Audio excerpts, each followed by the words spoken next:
This is the fifth video of chapter number 10th, Law and Social Justice, and the topic is Enforcement of Safety Laws. तो यहाँ पर क्या कहा जा रहा है कि किस तरीके से जो सेफ्टी लॉज लगाए जाने चाहिए, क्या क्या करना चाहिए. So as a law maker and enforcer the government is supposed to ensure the safety laws are implemented. कि मतलब कानून को किस तरीके से बनाया जाए, इसके लिए जो गवर्नमेंट है उसको ये देखना चाहिए सबसे पहले कि जो सेफ्टी लॉज है इनको अप्लाई किया गया है या फिर नहीं.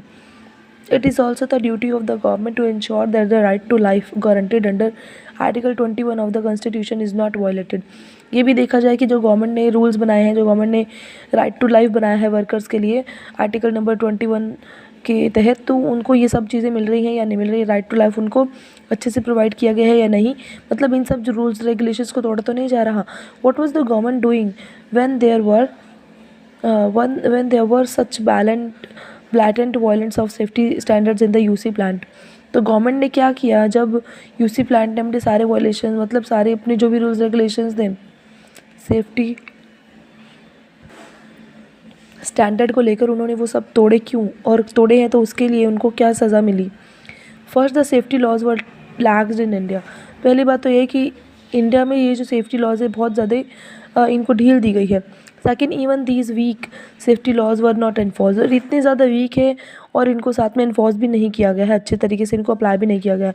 सो government official refuse to recognise the plant as hazardous and allowed it to come up in a populated locality. तो गवर्नमेंट ऑफिशियल्स जो है वो रिफ्यूज़ कर देते हैं इस तरीके के भरे हुए एरियाज़ में जाने से कि यहाँ पर तो बहुत ही हज़ार्डस चीज़ें बनती है या फिर इस तरीके के काम हो रहे हैं, यहाँ पर डेंजरस काम हो रहे हैं. वो खुद ही डरते हैं ऐसी जगह पर आने से. तो when some municipal officials in the Bhopal objected that the installation of a MIC production unit is in 1978 was a safety violation, the position of the government was that the state need the continued investment of the Bhopal plant, which provides jobs. तो यहाँ पर क्या कहा जा रहा है कि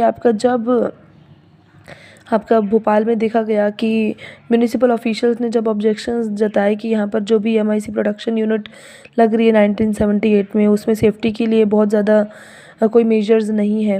तो गवर्नमेंट ने क्या किया, गवर्नमेंट ने फिर भी अपना इन्वेस्टमेंट जो है भोपाल प्लांट में ज़्यादा जारी रखा. क्यों? क्योंकि लोगों में इतनी ज़्यादा भुखमरी थी, इतनी ज़्यादा जॉब्स की कमी थी. तो जॉब्स देने के लिए उन्हें यही सही लग रहा था कि जो भी हो रहा है एटलीस्ट लोगों को काम तो मिल रहा है ना. तो ये भी रीज़न है कि अनएम्प्लॉयमेंट इतना ज़्यादा है कि जो भी अगर कोई नई कंपनी यहाँ पर आती है तो वो जैसे भी काम करती है उसको किया दिया जाने देता है. मतलब उसको जो गवर्नमेंट है अलाउ कर देती है ये सब काम करना, क्योंकि लोगों को जॉब्स की बहुत ज़्यादा नीड है और गवर्नमेंट कुछ ज़्यादा कर नहीं पाती है जॉब्स के लिए. तो अगर बाहर के कोई कंपनी ऐसा काम करती है तो वो उन्हें अलाउ करते रहते हैं कि वो जैसे चाहें अपना काम कर सकते. So it was unthinkable according to them to ask UC to shift to cleaner technology and safer procedures. तो ये वहाँ पर कोई सोच भी नहीं रहा था कि यूसी को ऐसा कहा जाएगा कि वो अपने टेक्नोलॉजी को बेटर करे या फिर अपने जो प्रोसीजर्स हैं उन्हें सेफ्टी मेजर्स के साथ करें. So government inspector continue to approve the procedures in the plant even when repeated incidents of the leaks from the plant made it obvious to everybody that things were seriously wrong. यानी कि जो government inspectors होते थे वो सब भी बार बार approvement इन सब चीज़ों के लिए देते ही रहते थे कि जो भी प्रोसीजर्स वो प्लांट में किए जा रहे हैं, भाई इंसिडेंट्स होते जा रहे हैं, एक्सीडेंट्स होते जा रहे हैं, बार बार लीकेज होती जा रही है गैस की प्लांट से, लेकिन फिर भी बस लोगों को काम दे रहे थे, इसलिए उन्होंने उनको इग्नोर कर दिया बस कि कोई बात नहीं, कुछ नहीं होता. मतलब सीरियस एक्शन कोई भी नहीं लिए गए. This as you know is contrary to that to what the law to role of the law making and enforcement agency should B.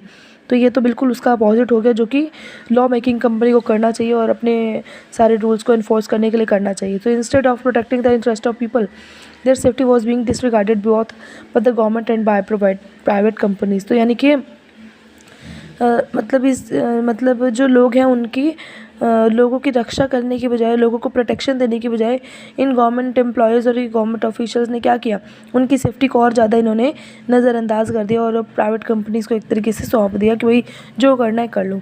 This is obviously not at all desirable. तो ये जो कहा जा रहा है कि ये डिज़ायरेबल नहीं था, मतलब ये अच्छी बेसिकली क्या है, एक अच्छी कंडीशन तो नहीं है ये ना इंडिया के लिए. With more industries being set up both by local and foreign businesses in India, there is a great need for stronger laws protecting workers rights and better enforcement of these laws. तो इन सारी industries के साथ क्या किया जाना चाहिए कि जो चाहे लोकल बिजनेस है चाहे फॉरेन बिजनेस है इंडिया में, लेकिन सेफ्टी मेजर्स बहुत ज़्यादा लगाए जाने चाहिए ताकि वर्कर्स की जान को कोई भी खतरा ना हो. ठीक है, और जो भी बेटर इन्फोर्समेंट की जानी चाहिए इन सभी कानून व्यवस्था को बनाए जाने के लिए. सो नेक्स्ट वीडियो में अभी नेक्स्ट टॉपिक डिस्कस करते हैं बेटा. If you have any doubt please tell me.